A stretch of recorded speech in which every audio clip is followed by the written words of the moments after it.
I just brought in this one photo, she said. Weighed down by the heavy picture frame, she set this crucial piece of family history onto the table. Torn and tattered by over a century of wear, the picture captured a young Black woman in a solemn straight-back pose, eyes intense, as if she knew she'd be staring at future generations, because she knew she had stories to tell.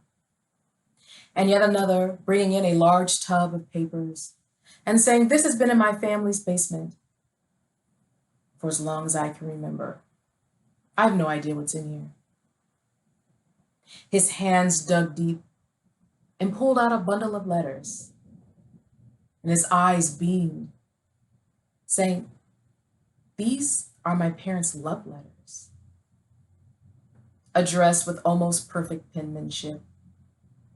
His mother and father sent letters back and forth, expressing their love and hope for reunion.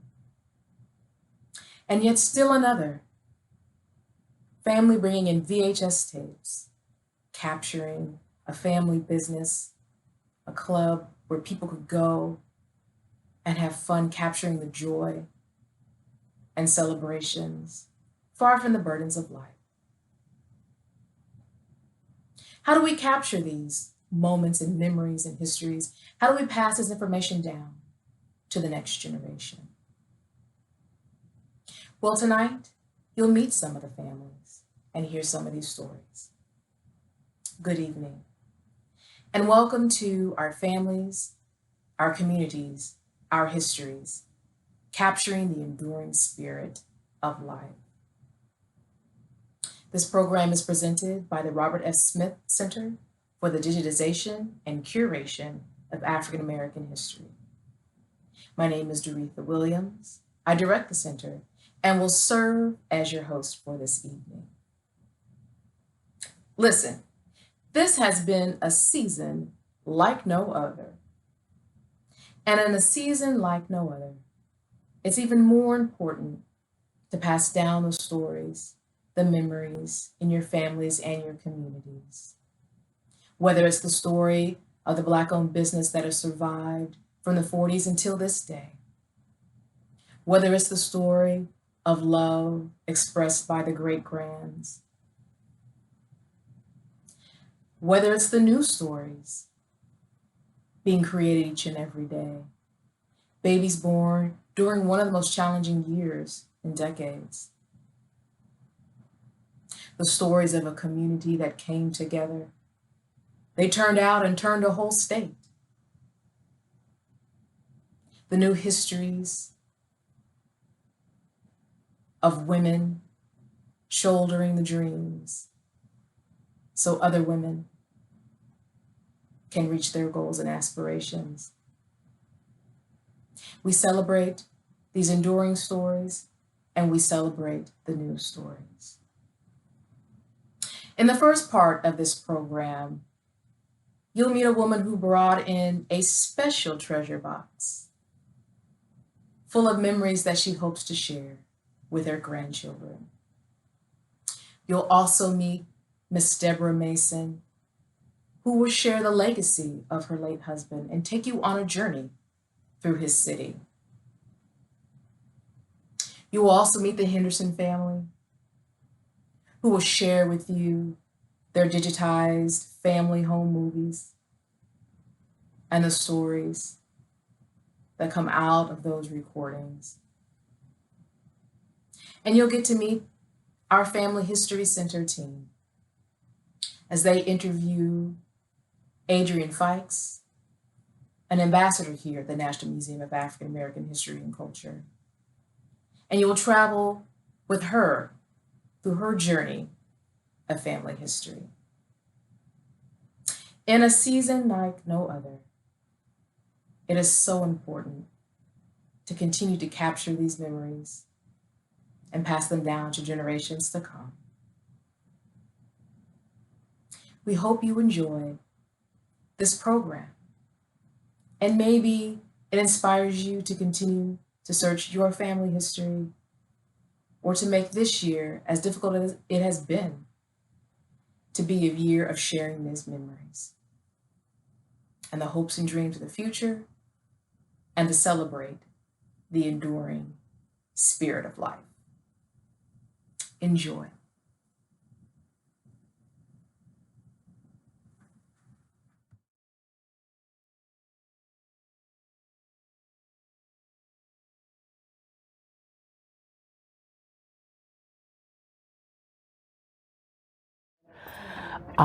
Yeast rolls were, the thing in our family, and I thought it had died with her.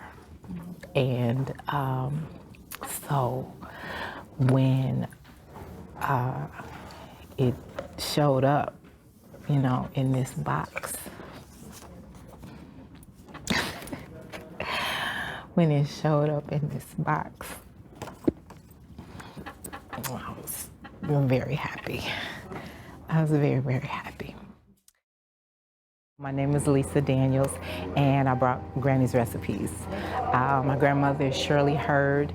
She passed away in 2015. So I asked him, I said, does Granny happen to have any aprons? And he said, no. He said, there are no aprons, but there's that old recipe box sitting on the counter in there in the kitchen. And I'm like, what? And he handed this to me, and I wept. I was blown away. Every individual, every family, every community has a story. At the National Museum of African American History and Culture, we want to give individuals, families, and communities the opportunity to share their stories with current and future generations. And through the Community Curation program, we strive to do just that. Ready? The innovative program, hosted by the Center for the Digitization and Curation of African American History, invites the public to have their personal flat items and audiovisual materials digitized by our expert staff. Photographs and tintypes, recipes and diplomas, audio recordings, and home videos. These are the things we hold dear, and taken together, our individual stories define our collective history. But these items have shelf lives that are shorter than one would think. By digitizing community materials and sharing the stories behind them, we can ensure that everyday American history is preserved. To bring the Community Curation program to life, the museum collaborates with archiving institutions across the country. In 2019, the museum worked with the Black Metropolis Research Consortium and its member institutions to host Community Curation in Chicago. I started my work as an oral historian with family oral history, so I'm very impressed with what you've done here. At each stop, we hold free digitization sessions, workshops on genealogy and preservation, and many programs exploring the history and culture of the local community. In Chicago, those interactions led us to stories that were at once incredibly universal and deeply personal. And the Center for the Digitization and Curation of African American History is grateful that communities continue to trust us to preserve and share these treasures. And when I heard that the opportunity to digitize all of this stuff and keep it in one place was available, I could not come. So here I am with what remains of that part of my history, and I get to share this with my granddaughter and my grandson.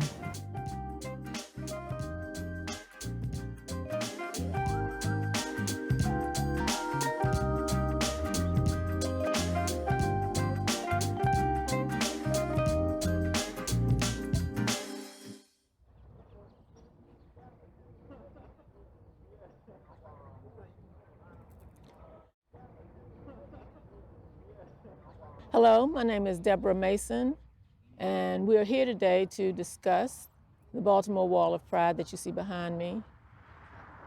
I was apprenticed on this job. My husband was the muralist. His name was Pontella Mason.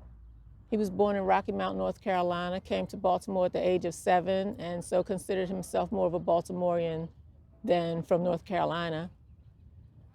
I've lived here all my life, except for a couple of years where I worked at Georgetown University, and I lived in DC until I got my first apartment. I came back to Baltimore.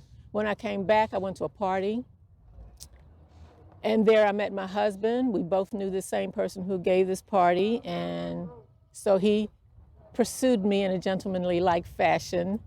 During the course of our relationship in the early days, he was unemployed, he was an artist, and he was looking for work, and the Baltimore mural program came up, and so he was intending to apply.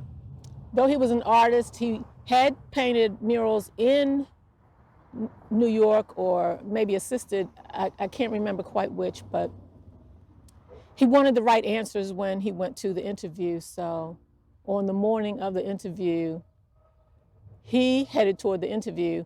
I went to the library and researched how you do a mural and called him up and told him what to say. So we were always partners in his artwork. This mural, the Baltimore Wall of Pride, actually is the second iteration of the Baltimore Wall of Pride. First, it was called the Baltimore Wall of Respect. And the artist on that was Avon Martin.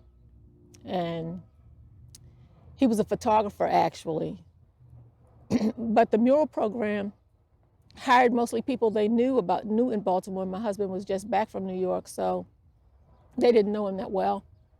And so he ended up being apprenticed to a lot of artists in Baltimore, which angered him deeply, because sometimes he was the one who had the skills to execute in a better fashion than especially a photographer, for example.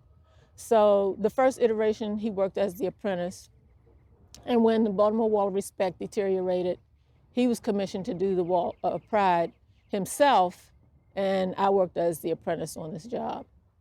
So, but he had done quite a few murals in the apprenticeship program.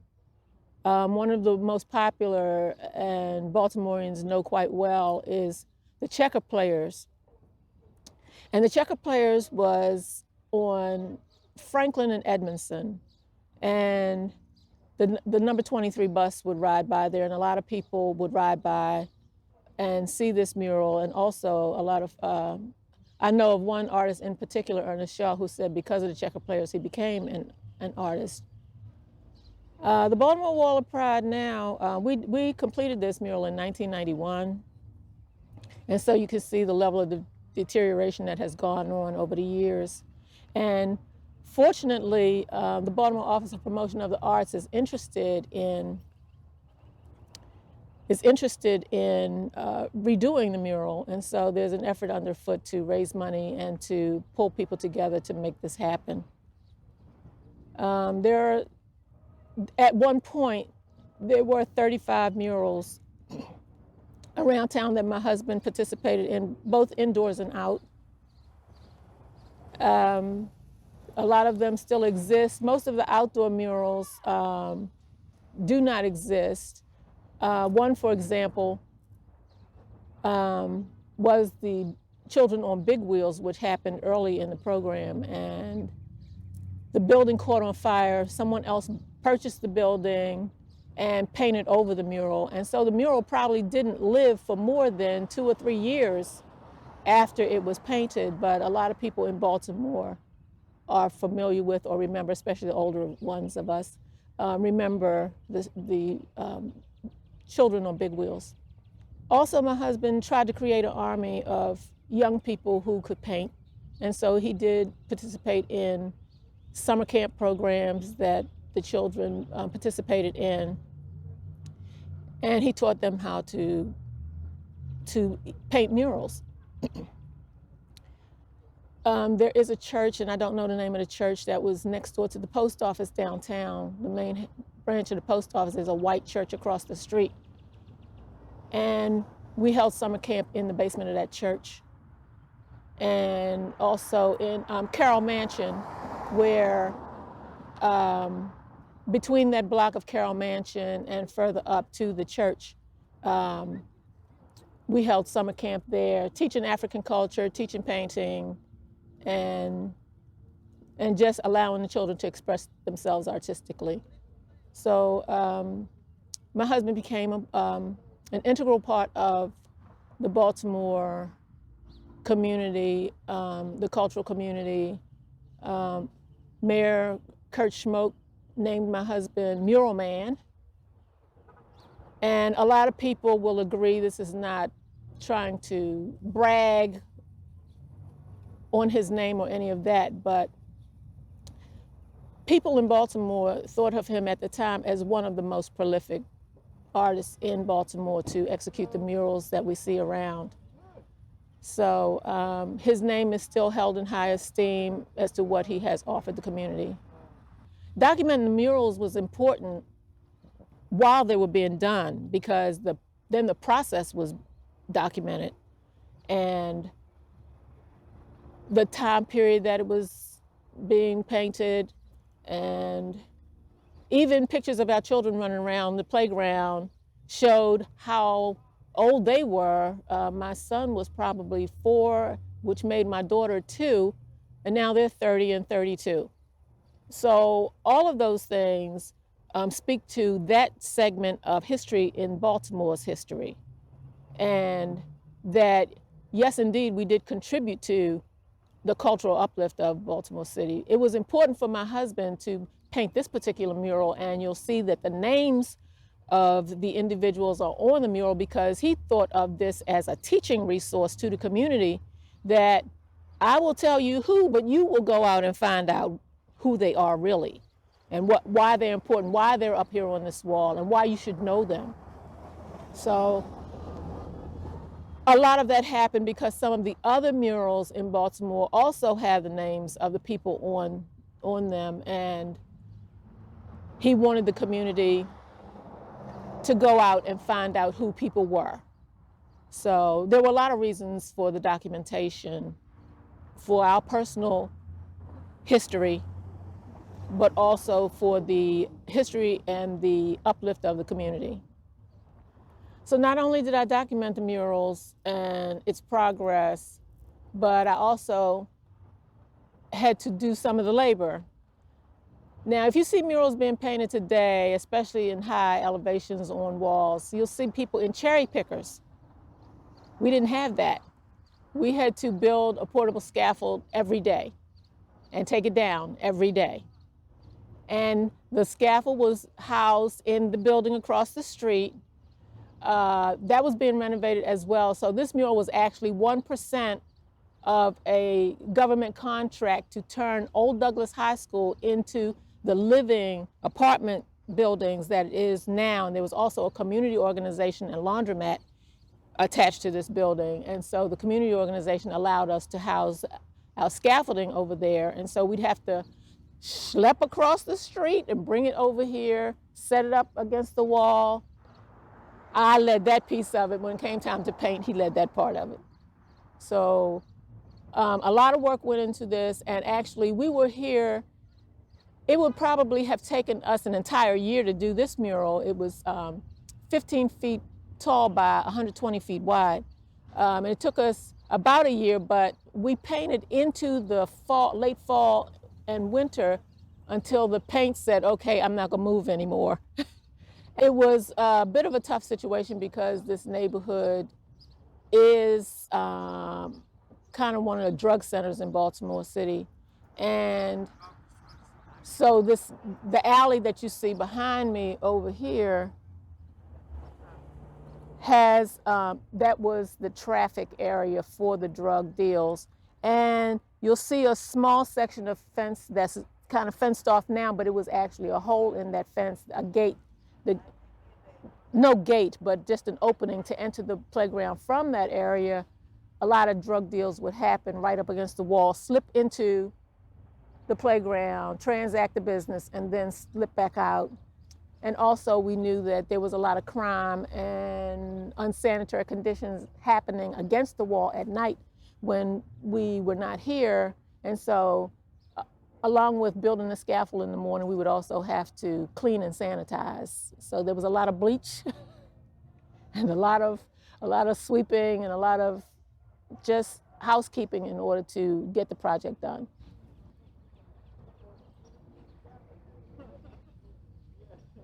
When I heard about the National Museum of African American History and Culture digitizing photographs, I actually was in my house cleaning up, and it was a Saturday, and it came across the radio that this was happening, and this session started at whatever time, and it was about 15 minutes before that time when I heard it. I left the bucket and the mop in the floor, I changed my clothes, and I immediately went to the event because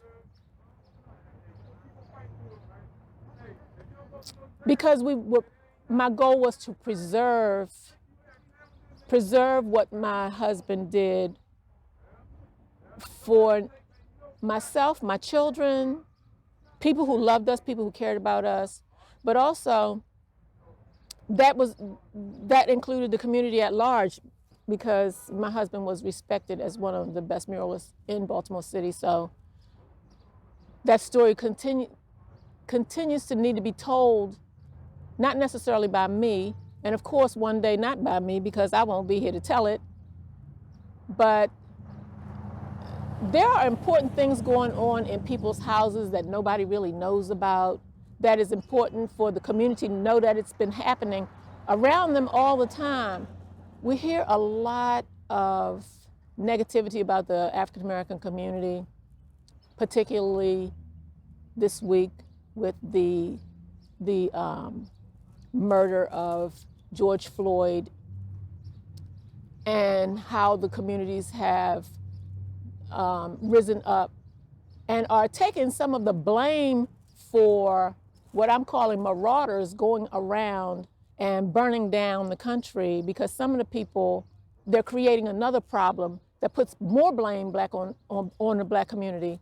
And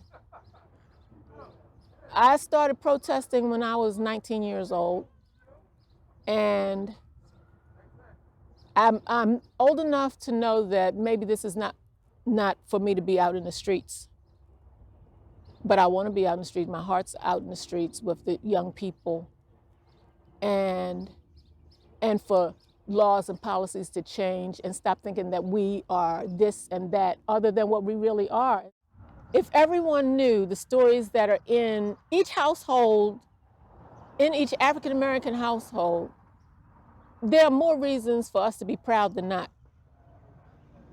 And there used to be a show on many years ago that their tagline was, "There are a million stories in the naked city."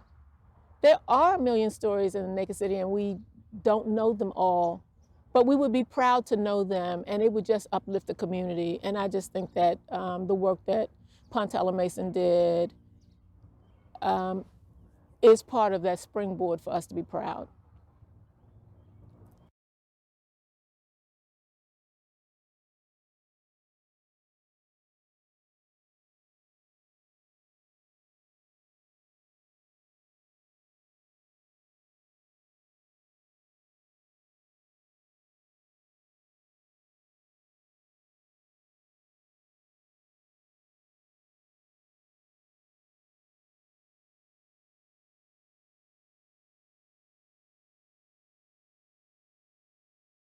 Hi, everyone. I'm AJ Lawrence. I'm a media wrangler with the Robert S. Smith Center. And with me today are my colleagues, Candace Ming and Ina Archer.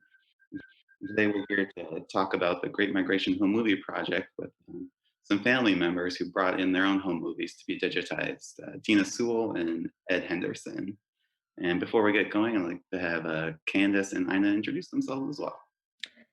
Hi, everybody. I'm Candace Ming. I'm a media conservation and digitization specialist at NMAAHC. Hi, I'm Ina Archer, and I am also a media conservation and digitization specialist at NMAAHC, and I work with the gang with the digitization. So just a bit about the program. The Great Migration Home Movie Project is sort of a joint effort between kind of the museum and the Smith Center to bring in families from all over the country to have their home movies digitized by museum staff in our media conservation lab, which is publicly viewable in the museum itself.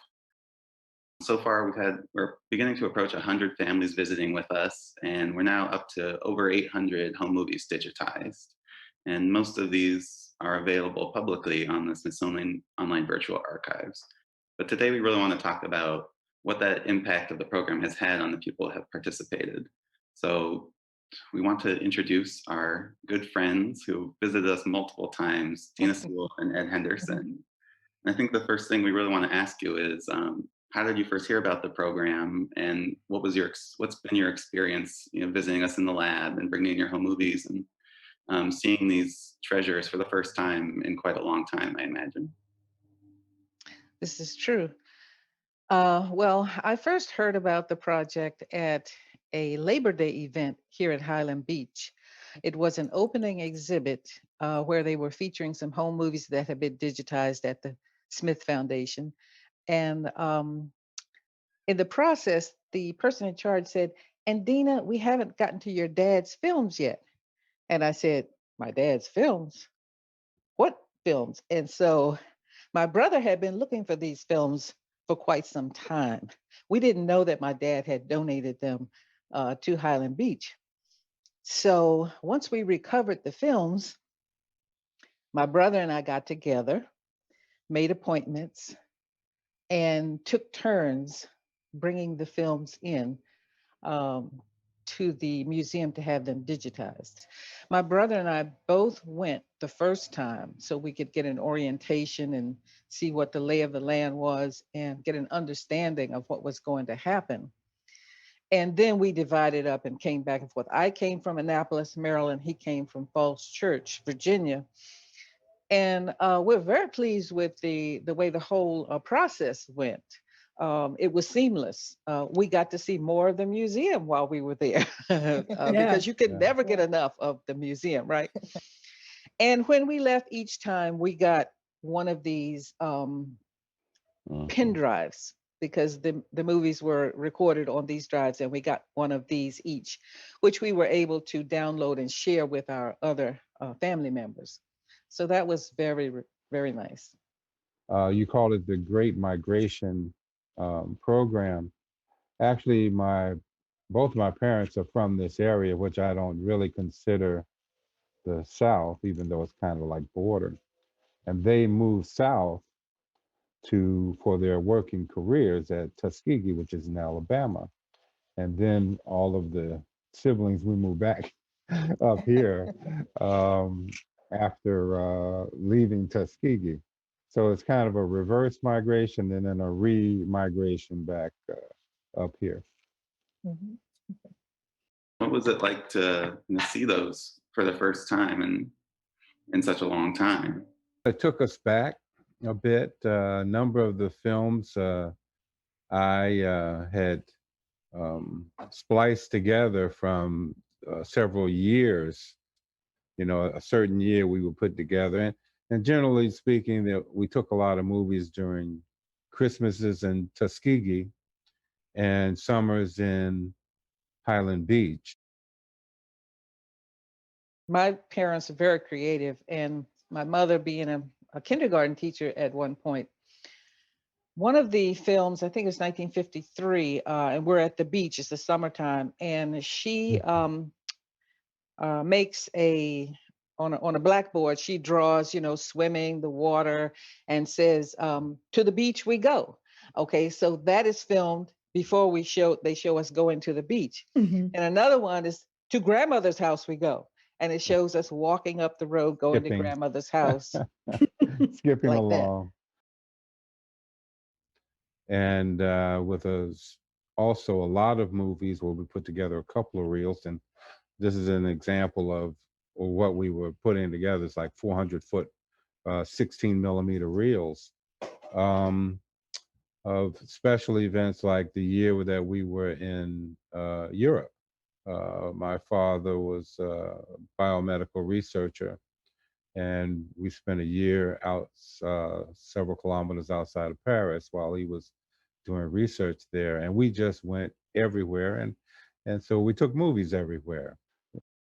And then the year in Europe, every place we went, they show a map. They show a map and trace the route on the map that you could see exactly where we were going, the routes and everything. These films actually show a lot of our adventures, whether it was going to Rome for Christmas or Scandinavia in the springtime, or traveling to Germany and Switzerland and other parts of Prague. We went to Prague, even though it was behind the Iron Curtain at the time. To have them, for posterity, to show to the next generation after us, was the very valuable thing, I think. My mother took notes the whole time we were in Europe, and this book was published after her death, but the movies help, or at least that year of movies, helped to bring that story to life. And I wanted to say, kind of answering the question too, how much this has really meant to me and my family. We took about 3 months, Ed and I, going back and forth to the museum. Mm-hmm. We take about 3 or 4 reels each visit. And we had 25 reels. So that was quite a few visits. Well, we finished right before Mother's Day. So on Mother's Day, my sister and I, our families got together and we had movie time. And we watched, and our children were with us, who are grown children now, but okay. And they watched these movies with us. And it not only gave my sister and me a chance to relive our cherished childhood, but it gave our children a chance to see us grow up, literally. From 1952 to 1980, my dad had made movies. And so one of the particularly special things about that is that my youngest son never got to know my mother. She died shortly after he was born.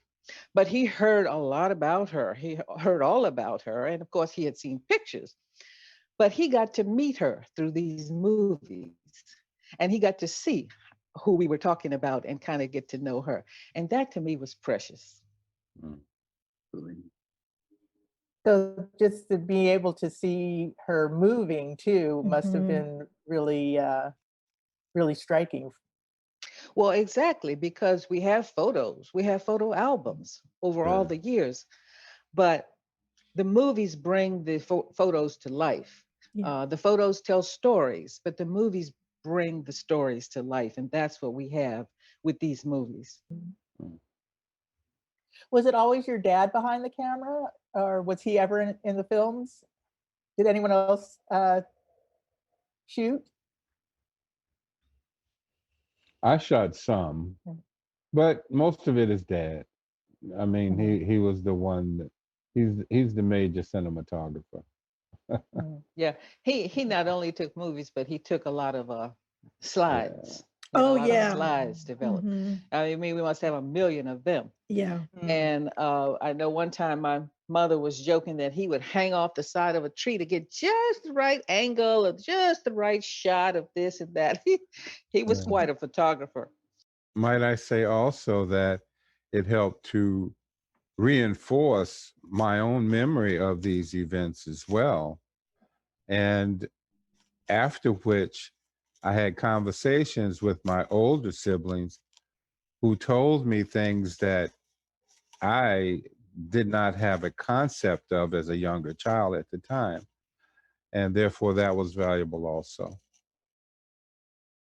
Oh, I'm so grateful to the Great Migration Project and for the Robert F. Smith Foundation for doing this. It has helped us not only to preserve, but to bring our history to life for us to remember and for our generations to come to look back on and learn who we are, who we were. I think that we grew up in the 50s, the 40s, 50s, and 60s. Even though there was turmoil going on, I think it was a really idyllic time in the history of America, because life is and society is so much different now.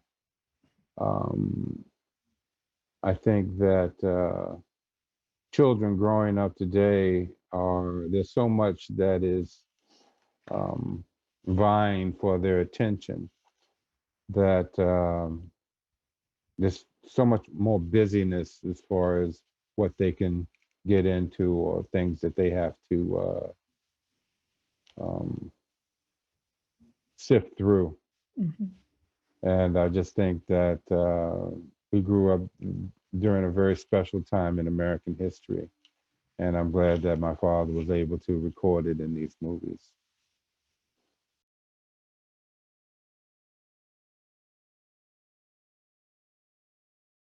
Oh, This is the Henderson family.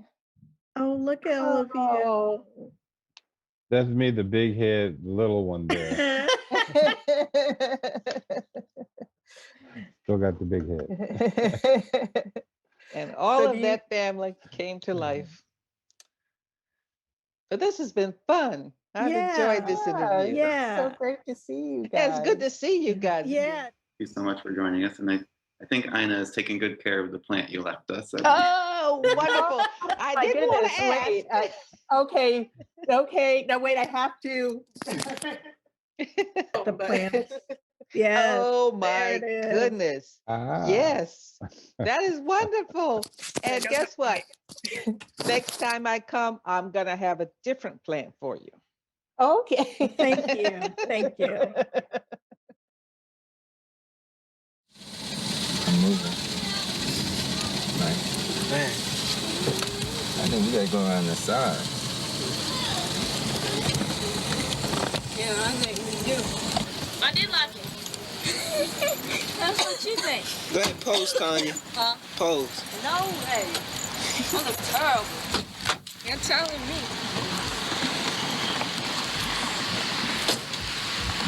Want to do what, too? We'll do something for Mom.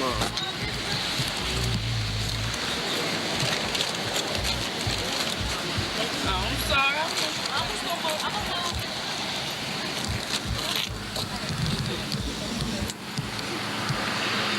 One or two.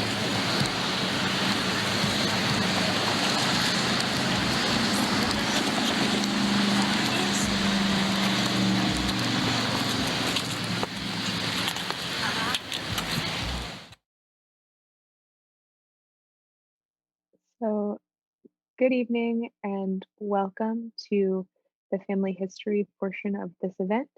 My name is Hannah Scruggs, and I'm on the staff of the Robert F. Smith Explore Your Family History Center at the National Museum of African American History and Culture. The Robert F. Smith Explore Your Family History Center seeks to serve visitors to the museum and people who use the website to teach them how to do research on family history, to do genealogy research.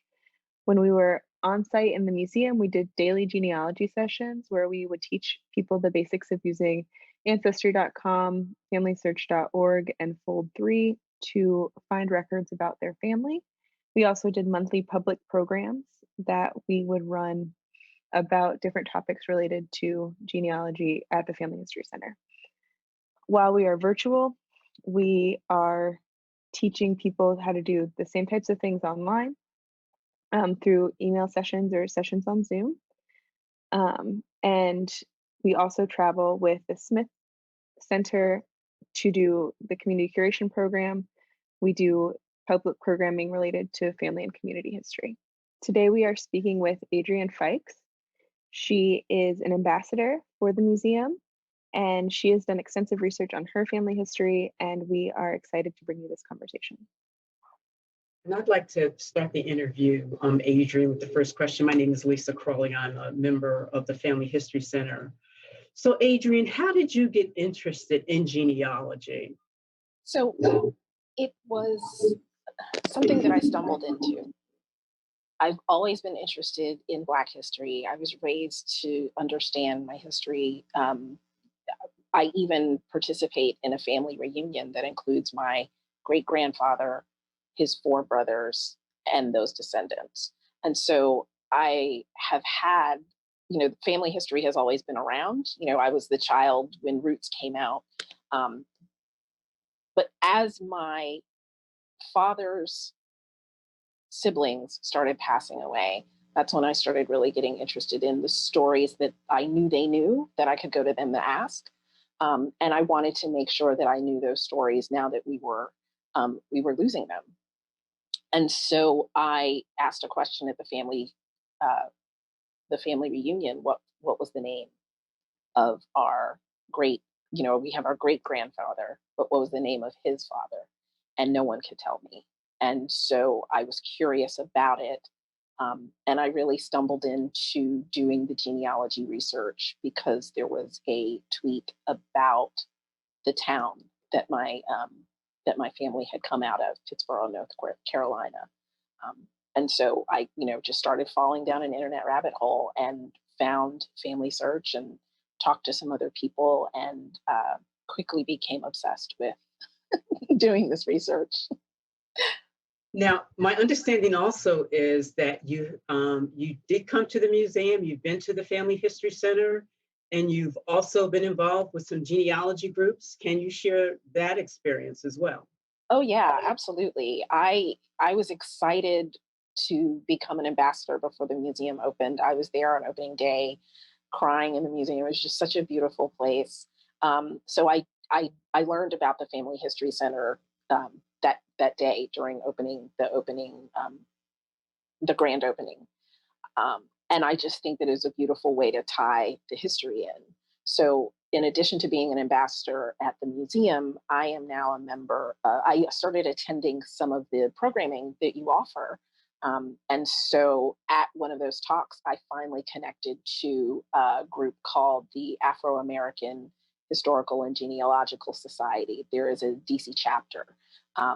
And I connected with some people who were members of OGS, and I started attending the meetings, and they invited me to the national the national conference. That has been a tremendous community of people that have helped me figure out what I was doing and find tools, and not just tools and resources to do the work, but people that I could talk to about this. So that has been a tremendous benefit. But yeah, I think the museum is a beautiful, the Family History Center is a beautiful way to make the museum more interactive, as if it's not already, but it makes your history more personal. So you shared how you started on the journey and what you started with. What were you hoping to find as you got further into your research? What did you think you were going to find? So I wasn't sure. It started out with one question, what were the names of my great-great-grandparents? And I had no idea how to find that.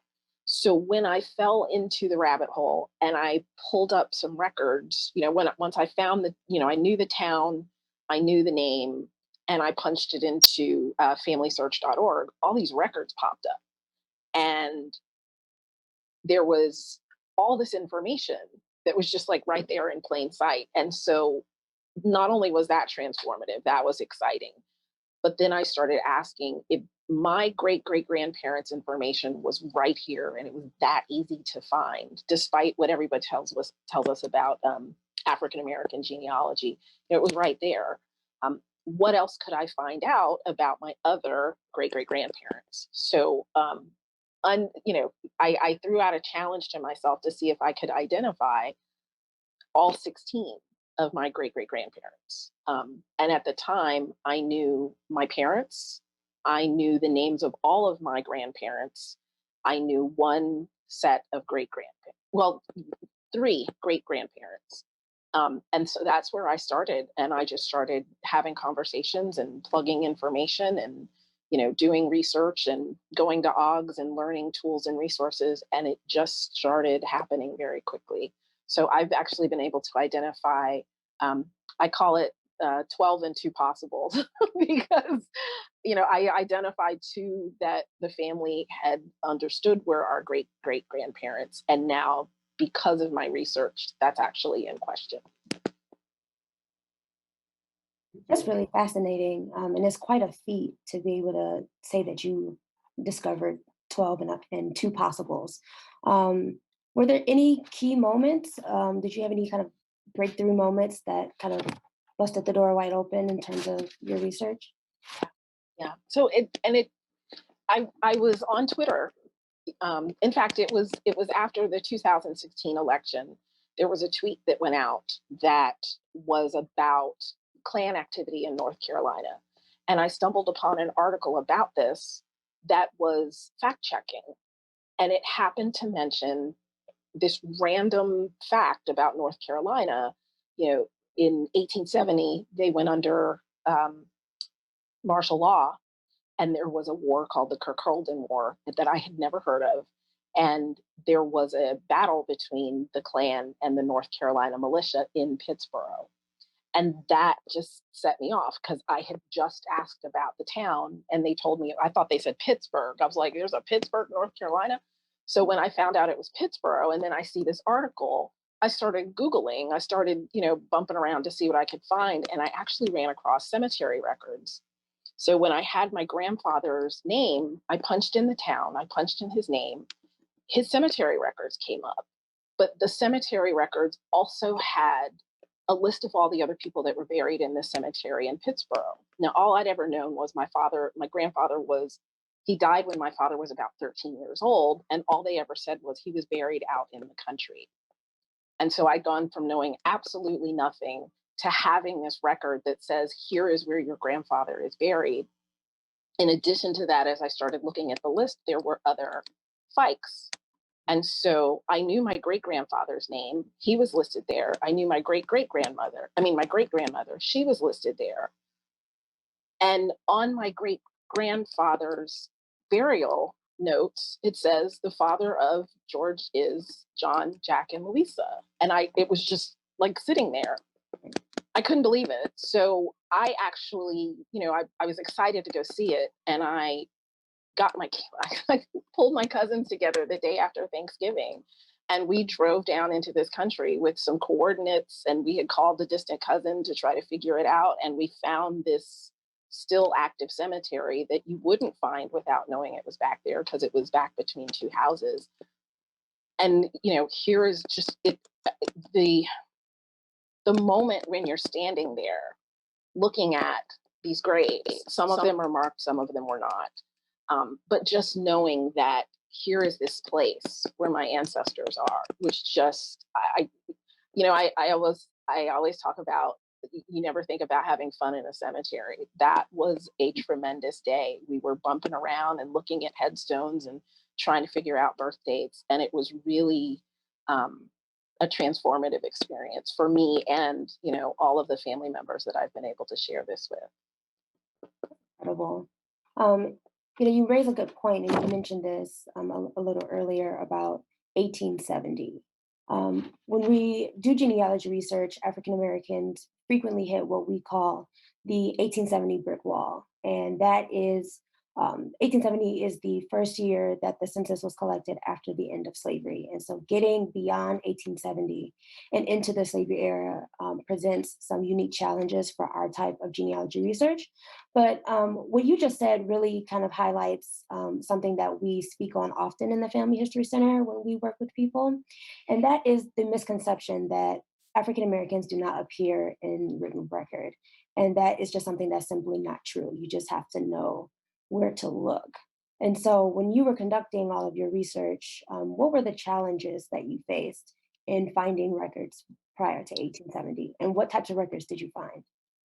So the challenge was really, I knew how to search, if you can enter in a Google search, you can do genealogy research at this point, which is tremendous. And all the research that I've done, I've yet to actually go to a courthouse. And I know the depth of the information is there in a courthouse, but I was able to do most of this research online. And so I would go talk to a family member and then I would plug some information in. And then it was really kind of putting the breadcrumbs together. What's tremendous is I was actually able to find my great-great-grandfather on a 1841 estate record. He's 14 years old. He's listed as an enslaved boy, and he is being given to the eldest daughter of the estate. And so that, from that, I was able to piece him together on a slave schedule. And I was able to find him on the 1870 census. So when I found his name on the census, I had these other two documents prior to 1841 and 1860 that I could compare against and say, the date matches, the enslaver matches, the town matches. And so, I'm finding things like the 18, it is in all of my research in the very different branches, I've gone as far back right now. The earliest date I have is 1810. And this is just vital records and, census records, and doing the math with, if you were 45 years old in 1860, about how old were you, when during emancipation, and then how old were you, when were you born? And so it's really kind of like putting together a puzzle, except all of my family members have the pieces. So, the family members that I'm calling, distant relatives that I'm calling that have funeral programs and recollections of being in a place. My uncle was able to take me back down to that cemetery and show me the place where, the area where the unmarked graves were in our family, because he remembers being there as a child. And so it really was something that I wouldn't have been able to do by myself. But in learning my history and talking to my family and using the tools of genealogy, I was able to piece things together. So, that 1870, that 1860 law, because I'm Generation X, my great grandparents were either enslaved or they were free, but they were all living, during emancipation. And so what I've been encouraging people to do is to go start asking those questions and doing that research. I put out a Great 16s challenge. Can you call their names? Because you never know how easy it was. I was stunned how easy it was to find this information when I really started focusing in on what I wanted to know and the tools that are out here to do that research. Adrienne, you just mentioned seeing your ancestor's name on an estate record with as property of the person that enslaved him, and being given to that person's daughter. And often when we do genealogy research, we can encounter things that bring up difficult emotions, and especially in African American genealogy research, we often encounter enslaved family members and seeing them listed as property, or we find the gaps in our family oral history that members are reluctant to discuss. It can bring up generational and community trauma to the forefront of our minds when we're working on that. Would you mind talking to us for a little bit about the emotional part and how you've dealt with some of those emotions, and maybe some of the lessons that you've learned from them? Sure.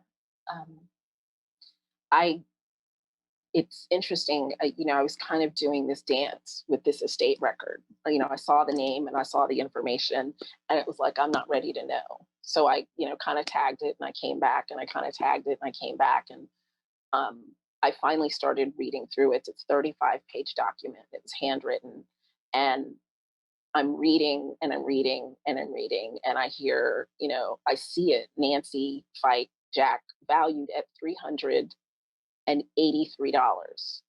And it just was kind of like, we talk about slavery, we talk about this, and it's kind of abstract, but to say, I know that my great-great-grandfather's life was only valued at 380, in a moment where we're talking about do Black Lives Matter, in a moment where we're talking about freedom and liberation of people, it gutted me.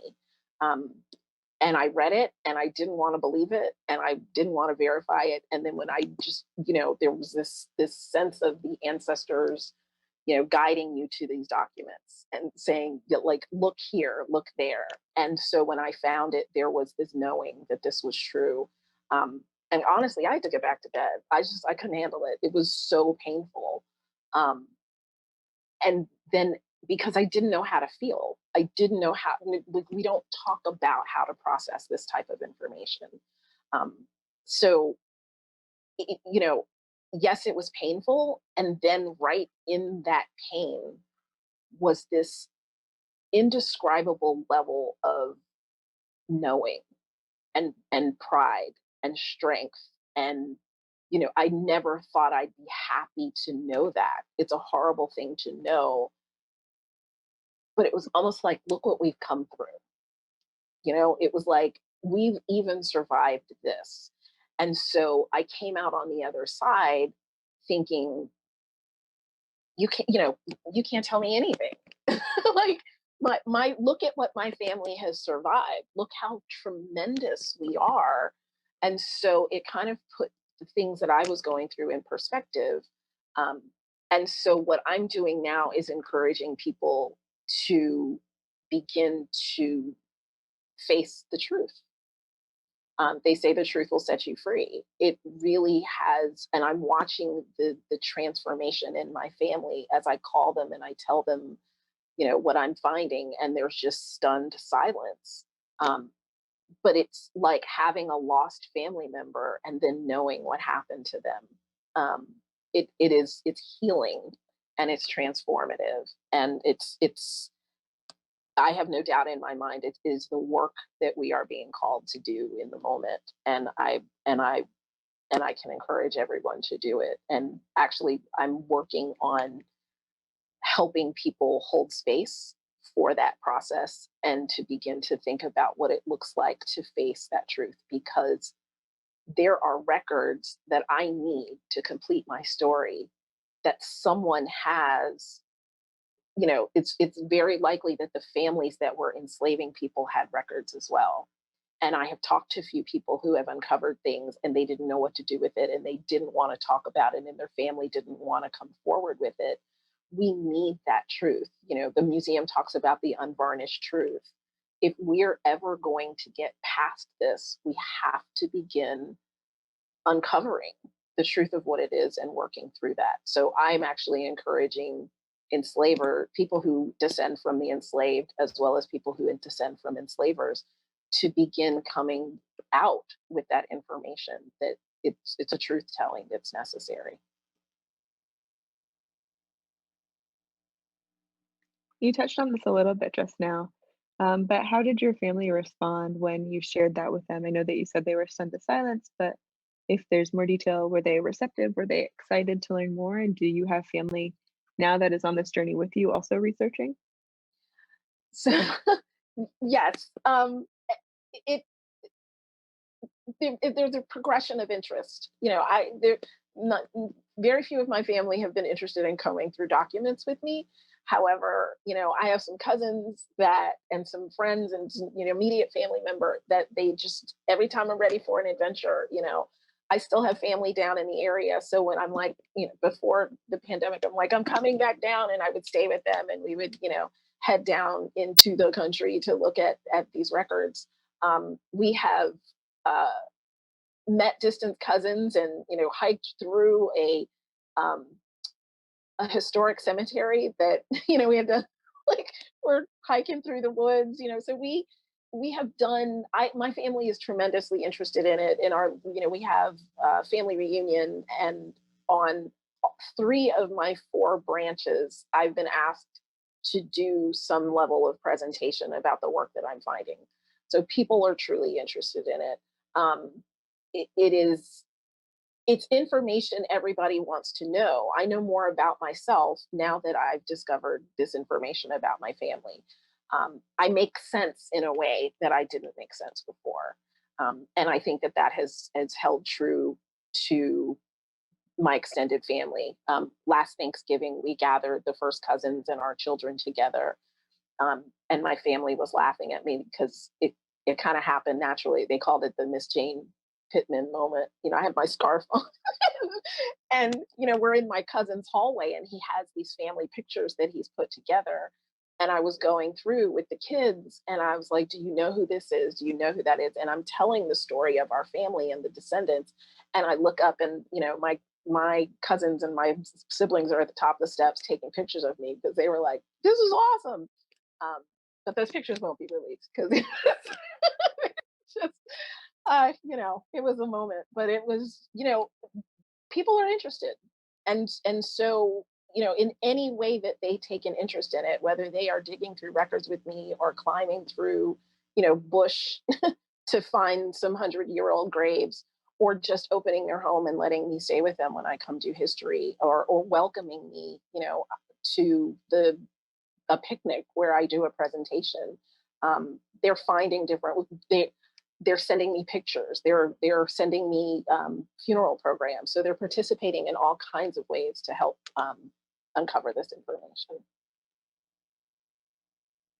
That's great. And you mentioned photographs. We just wanted to ask too, we understand that you had some photographs digitized at Community Curation, Baltimore a few years ago. And if you would share that story with us. Yeah, that was really something. We had pictures that my father had in his effects, and my father had been gone. He died in '96, and so we've just had these pictures. And there was, so I took a whole bucket of pictures to the Family History Center to get digitized when they were in Baltimore with the Community Curation. And there was one picture in particular of a gentleman that it was kind of fuzzy and we didn't know exactly who it was. We thought it was our grandfather, but we weren't sure. And so I was so excited, and I went into the room with the team as they were digitizing the records, and on this huge screen, they pull up the face of this man and they're enhancing it. And it was just, I looked at his face and I knew exactly who it was. And it was the first time in my life I was looking at my grandfather's face. And I can't tell you what that did for me. I knew what his father looked like because I had a picture of him. I knew what my father looked like. And so I'm staring at this man's face and I'm like, this is my grandfather. And what was more tremendous about it is he looks so much like my nephew. And I was able to I was having a moment and I was able to, snap a picture, of the picture. And I texted it to my cousins and my daughter and my, nieces and nephews. And I said, this is grandpa. Like, this is the person we've been hearing about. It's priceless. Like, I can't tell you what that did for our family to have that photo of him. So it's just something, I'm tremendously grateful for.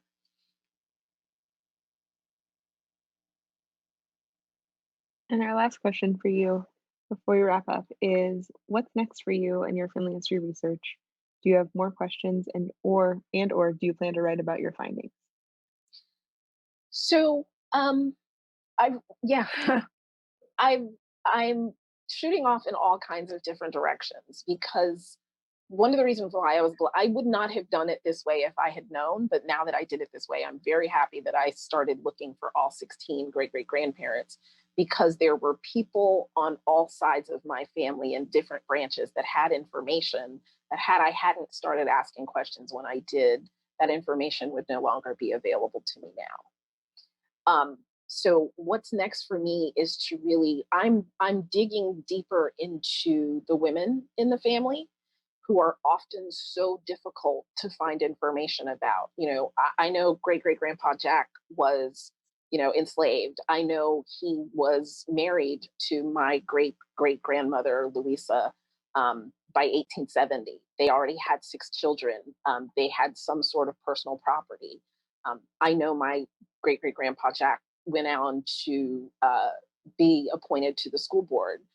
I know he was a voter in 1888. I know all this stuff about him. I know absolutely nothing about her. And so I would love to know more about her. And I would love to know more about all of the women that are in my family. So I'm doing that research now. And as far as writing, The only thing that I've ever written was really for, I did a TED talk on my adventures, but I also have presented for the family reunion. So our official family reunion booklet now has the history of our great-great-grandparents in it, because I provided pictures and documentation for that as well. So I really hadn't thought about the specifics of our family history, sharing it beyond my family. We do Zoom, another branch of my family, we do Zoom meetings where we have conversations, and I'll put up pictures and documents, and we'll just have conversations about what that is. But it's a kind of thing where I'm interested in other people's family stories, but I hadn't thought about sharing the specifics of my family story with other people outside of my own family. So that's a possibility. I think it's something you definitely should consider. But Adrienne, we just want to thank you so much for taking the time to chat with us this evening. Your story is such a wonderful example of why doing genealogy research is so important and why it's so powerful.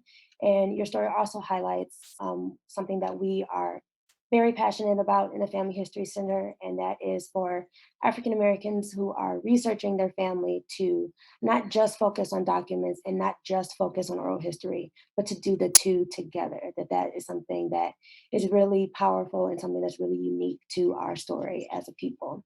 So we just want to thank you for taking the time to talk to us about all of this today. If anyone watching has questions about what we do in the Family History Center, or if you're interested in reaching out to us for your own research session with the Family History Center team, please don't hesitate to reach out to us. Our email is familyhistorycenter@si.edu. So thank you. Thank you. And do the exercise. Yeah. Any questions? Want to come see Jordan? Always. When you're done with that, there's something else I'd like you to do. Yes, it can. I want you to write an essay. Jordan. All right, take it easy, relax. All I want is a couple of pages.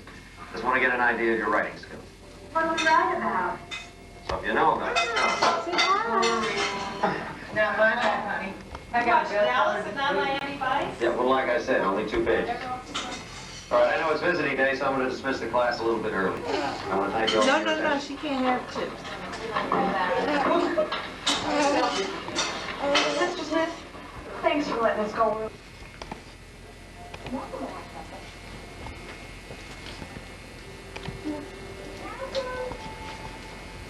You come see Jordan?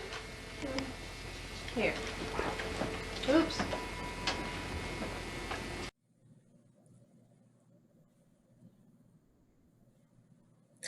Good evening again. We so hope you enjoyed tonight's program, our families, our communities, our histories, capturing the enduring spirit of life and taking a journey with a few of our families that we've worked with over the last several years.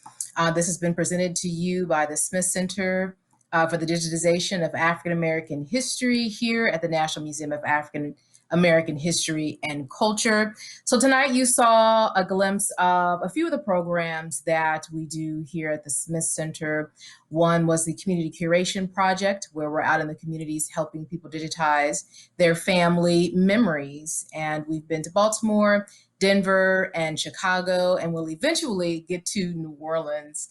And then you also saw pieces from the Great Migration Home Movie Project, where people can actually bring their items in to be digitized on site. And then, of course, the Family History Center, another on-site project where people can come in and do their family history. And we'll let you know as during this virtual time at the end of this program how you can still participate in these projects.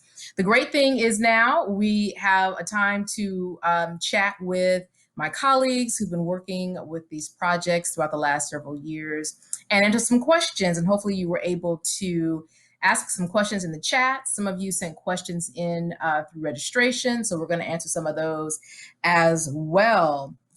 So this is great. I'm going to start with the Family History Center team, and they are here with us, Lisa Crawley, Kamilah Stinnett, and Hannah Scruggs. So here are some questions that came in about family history, doing family history searches and what have you.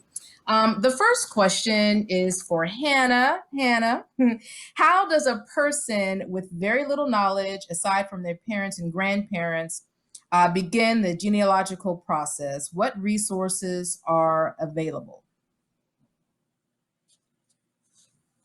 So we typically recommend that people start with a family member born before 1940. Usually that is a parent or a grandparent, or someone that a parent or a grandparent will remember. So even if you just have that information, it is enough to get started. We recommend using and trying to find this person in the US Census. Those are available through familysearch.org for free. And then by finding them in the census and locating them, you may see who else is living in their household. And that will help you to connect and learn more names of family members that you don't necessarily already know. You basically repeat that process, and as well as using other records like vital records, birth, marriage, and death records, other censuses, and that's how you learn more names, learn more of the stories of your family. Great, thank you so much. I'm sure that information will help individuals working on family history. For Lisa and Kamilah, here's a pretty detailed question. In researching my father's family in South Carolina, I was able to go back to 1820 to find the name of my great-grandfather. Because I found his name, I assumed he was free. My question is, how is this possible in 1820 South Carolina? How many freedmen were there during this time, and what circumstances were African Americans free? Where should I research this? What sources do you suggest I use? He lived near Spartanburg, and his name was, can I say his name? Paris Fuller. I think I put that on there. We found your great-grandfather, Paris Fuller, on the 1880 census, and we found him next door in Lawrence County, which borders Spartanburg County, South Carolina. He was 60 years old, and he's living there with his family, his wife, and children. We also paid attention to who else he was living nearby. He was living close to two other Fuller families, white families, with the first names of James Fuller and Franklin Fuller. So we want to keep that in mind. We picked up the search and continued to look for Paris in earlier censuses, the 1870 census, the 1860 census during slavery, and 1850 census. We couldn't find him, which is typical. That's called basically hitting the brick wall. At that point, you can pretty much assume that if you don't find your family, that they were enslaved during that time period. Once we did that, we want to check the slave schedule to see if we can find slave owners with that same last name living in Lawrence County. From the 1860 census, we found 14 Fuller slave owners, including James and Franklin, who were living close by to the family in 1880. And then on the 1850 census, we found 11 Fuller slave owners living in that county. James and Franklin, again, also slave owners. And when we looked further into the slave schedule with James and Franklin, they owned a male that matched the age of your great-grandfather.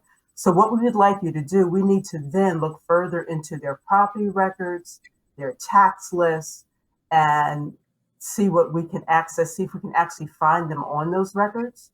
We want to look at the Freedmen's Bureau for Lawrence County, and we know that there's our records for Lawrenceville in Lawrence County. And we also want to look at the published family histories of the Fuller family. We saw that they actually came from Randolph County, North Carolina, into Lawrence County.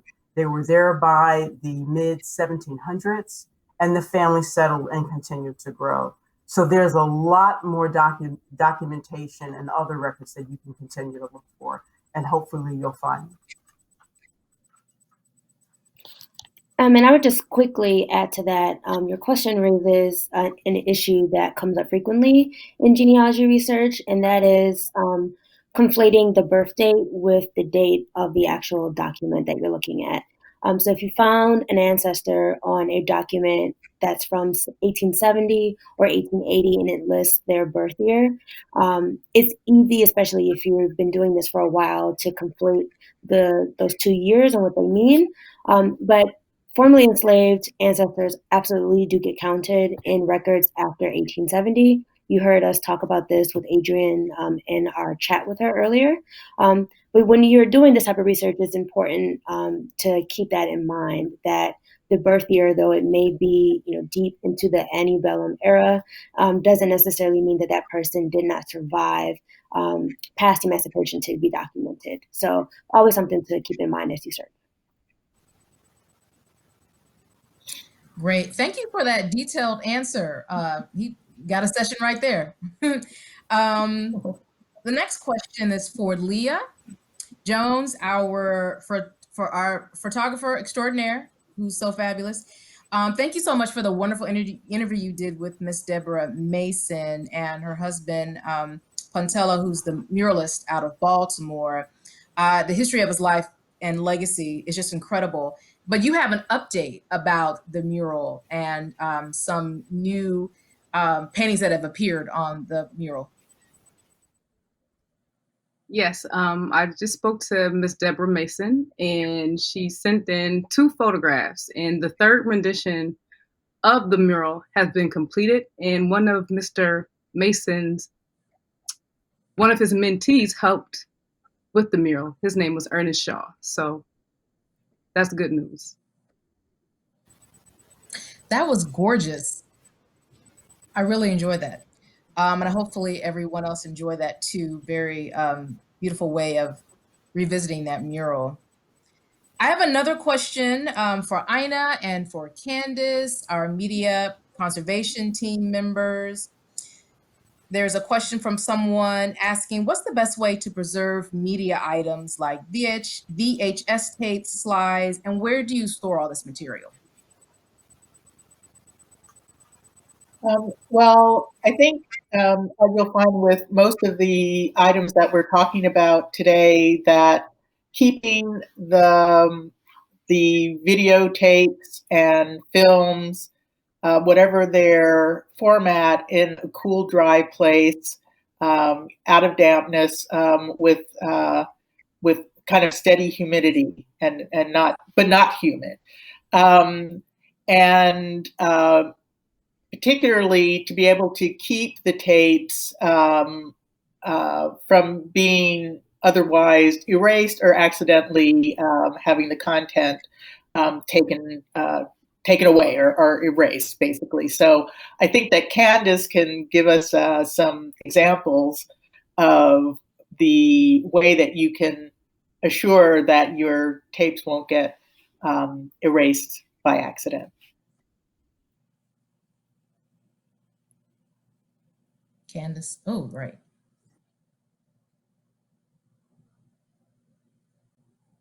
Can we see it? Yeah, we can see it. You're muted though.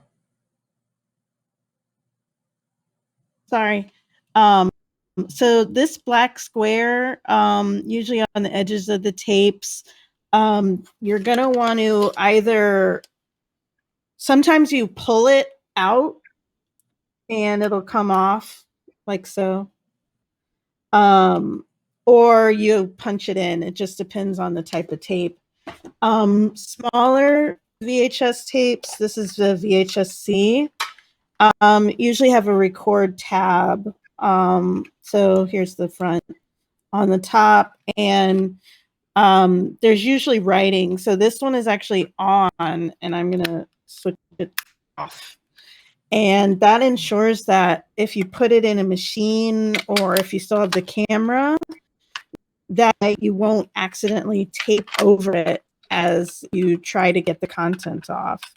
Doretha, I think the other part of your question was what, you can digitize the stuff at home, really. You need a laptop and what's called an analog to digital converter. Just search that on, and you need the player. So you need the VCR or for tapes like this, if you still have the camera, you can connect the wires from the camera to the converter to your laptop and digitize it. And it's real time. So if your tape's 4 hours, you might have to sit there for 4 hours. And I wanted to add that I wanted to add that if you have gone to maybe a commercial facility and had your Super 8 films transferred or your VHS, to hold on to them, and so that if you have the opportunity to do another transfer, that you still have your tapes. So don't throw them away. Hold on to that content. Thank you, Ina and Candace. Yes, hold on to your material. Here's a good question that I really liked, and I think it came across in the first video, our community curation video, where the woman brought in her recipes and some of the things you might not think to preserve. And the question is, what are some of the things that people tend to overlook in preserving our precious legacies? And Leah, I'll start with you.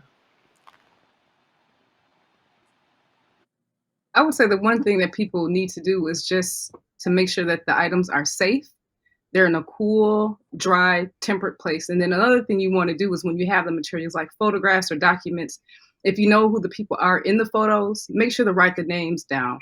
Write down the locations that they're in. Those are some of the important things, not just having the photo, but knowing who's in it and the context around it. Great, thank you so much. What are some other things that people don't really think to preserve?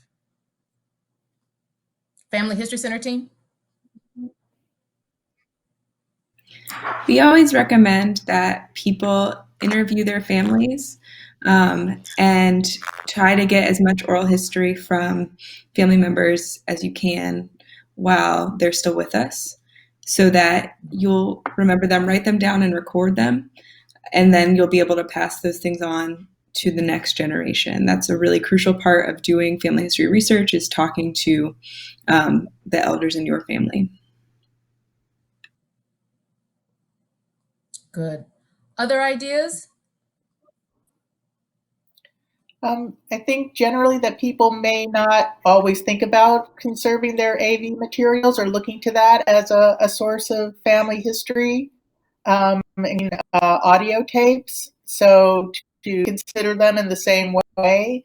Sometimes you may not have the machine necessarily to play them, but try to think of them as also a source of where some of your history can have, where it would have been recorded. Great, thank you for that. We have time for maybe one or two more questions. I'm turning to our digital content producer, Maya Rodan, who's been staffing the chat this whole time. And I'm hoping a couple of really good questions came in through the chat.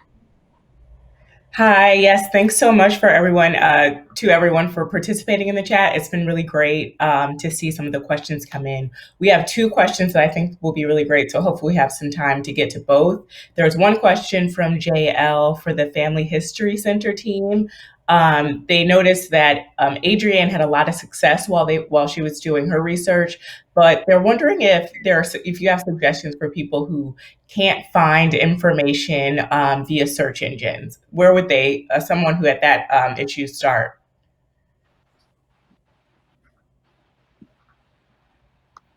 I think a good place to start, if you aren't having luck online, is to start talking to family members, but then also get off of the internet and do some in-person research. Look into some historical societies or genealogy societies that exist where your family is from. Take a page out of Adrienne's book and head to a cemetery or a church. There are sorts of locations that have information on communities and families that you might not think of. So check those out. Great.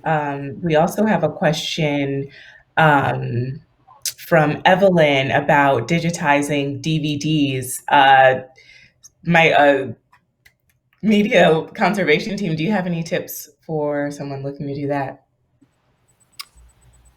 I'll say it depends on whether it's a DVD that was made to put in a DVD player or if they just use the DVD as a storage medium.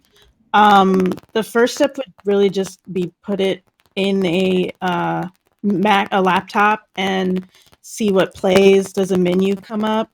That makes it harder. But if instead of a menu, just like the file window opens, you can just drag those files out and put them onto another storage medium. If it's kind of like a rendered CD, there's tools we can use. One is called Handbrake. It's a free software that can copy DVDs. Please don't use that for non-home movie purposes. But yet it's free. I think it's for Windows and Mac. That would be the simplest way. Great. Thank you so much. Do you have any more? Ina, did you have any to add? No, yeah, I agree. Don't use that for commercial videos on disk. And discs are very fragile, so if you can get that content off of the DVDs, that would be something that you should try to do sooner than later. Great. Okay, I think we have time for one more question, and there are a couple of questions that kind of touch on the same topic, so I'll just loop them all together. So thank you guys so much again for contributing questions. We have a question from Kelly and from Sabrina that are kind of related about tools that you recommend for gathering family history and keeping it safe in terms of like conducting interviews and conducting interviews and kind of starting those conversations when it comes to gathering information about your family.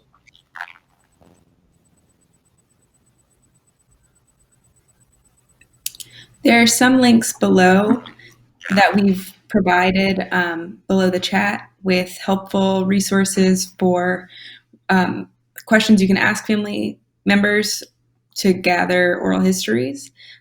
You can use, honestly, to record an oral history, you can use your phone. There are a lot of apps that you can use. I think Voice Recorder is one that I had for a while. Free, and it can hold a fair amount of information until you can put it on your computer.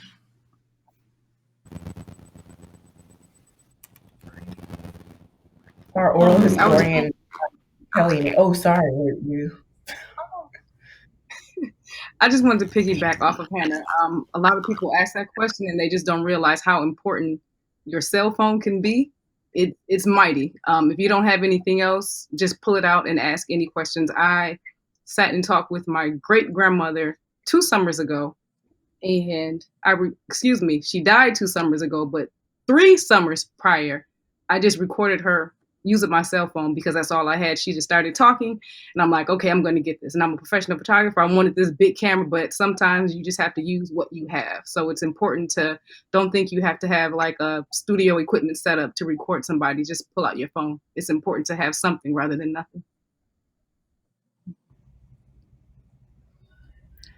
And even when you use your phone, keep in mind, that it's a larger conversation, but you also need to preserve that material. So make sure that you back it up, download it, have it in different locations, even if it's different drives. Don't just let it sit on your phone and possibly vanish when your phone falls or some other issue occurs like that. So think about how you're keeping the material that you're gathering, today. Well, thank you all. We've come to the end of our program. We just hope you enjoyed this program. and the material that our panelists, our Smith Fund team has been able to provide, as well as going on this journey with our families that we've been working with over the last few years. It's been really exciting over the last 3 or 4 years to do this work. Please take a moment to visit the museum's website at www.nmaahc.si.edu to visit and find more information about the Smith Center. We also will have programs later on in the beginning of the year in January and February about the other components of our center, including our professional curation program and our internship and fellowship program. So we will be excited to bring that information to you as well. We hope you are encouraged to continue to interact with your family, capture these oral histories, and preserve your memories and enjoying this season. Thank you so much. Have a great evening. Which